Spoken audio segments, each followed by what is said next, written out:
What if a country isn't punished for funding terror, but for failing to stop dirty money? Why do nations with fast-growing economies still end up isolated from the global financial system? And is Papua New Guinea standing at the same crossroads others once ignored? Papua New Guinea remains on the international financial gray list, not because it finances terrorism, but because it has failed to convincingly enforce and prosecute money laundering.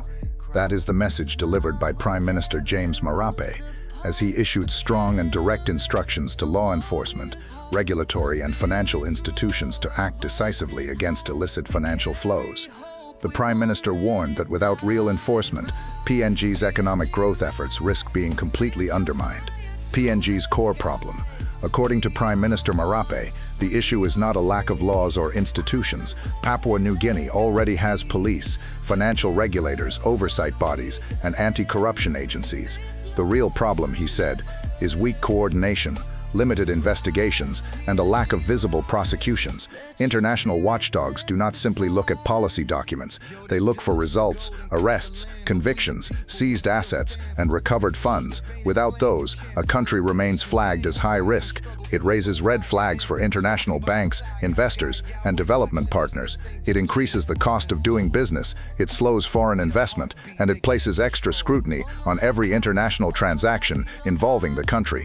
For everyday citizens, this often translates into slower development, fewer jobs, and higher costs, even though the wrongdoing benefits only a small group. Or international comparison, countries that failed to act, countries such as Pakistan, Cambodia, Myanmar, and parts of the Caribbean have faced similar gray-listing challenges. In some cases, failure to act led to serious economic consequences. In Pakistan's case, years of delayed enforcement resulted in reduced investor confidence, weakened currency value, and strained international banking relationships. In Cambodia, prolonged gray-listing slowed foreign investment and placed intense pressure on its financial sector, affecting tourism and trade. In these cases, the longer enforcement was delayed, the higher the cost became for ordinary citizens, not the criminals. International comparison, countries that took action. Other countries chose a different path. Sri Lanka and Mauritius, for example, faced similar scrutiny but responded with aggressive reforms. They strengthened financial intelligence units, empowered prosecutors, targeted politically exposed persons, and made high-profile arrests. They demonstrated real coordination between police, regulators, banks, and courts. As a result, both countries were eventually removed from the gray list, restoring investor confidence and stabilizing their financial systems. The key lesson was simple: laws alone are not enough, enforcement must be visible. PM Marape's directives. Against this global backdrop, Prime Minister Marape made it clear that PNG must act or face the same long-term consequences. Following a high-level meeting coordinated by the Chief Secretary, involving police, ICAC, the Ombudsman Commission, the Central Bank, FASU, and justice authorities, the Prime Minister issued firm instructions. All agencies, he said, must operate as one coordinated gatekeeper system. No more working in isolation, no more passing responsibility, no more silence. Where to start? Practical enforcement. The Prime Minister directed agencies to begin by scrutinizing public financial transactions, particularly those processed through the Departments of Finance and Treasury. He specifically pointed to Section 32 officers and designated officers who are spread across national departments, provinces, districts, schools, health authorities, boards, universities, and colleges. These officers control public funds, and where oversight is weak, money laundering finds opportunity. The instruction was clear: examine transactions, trace bank records, and prosecute those facilitating illegal money flows. District-level focus.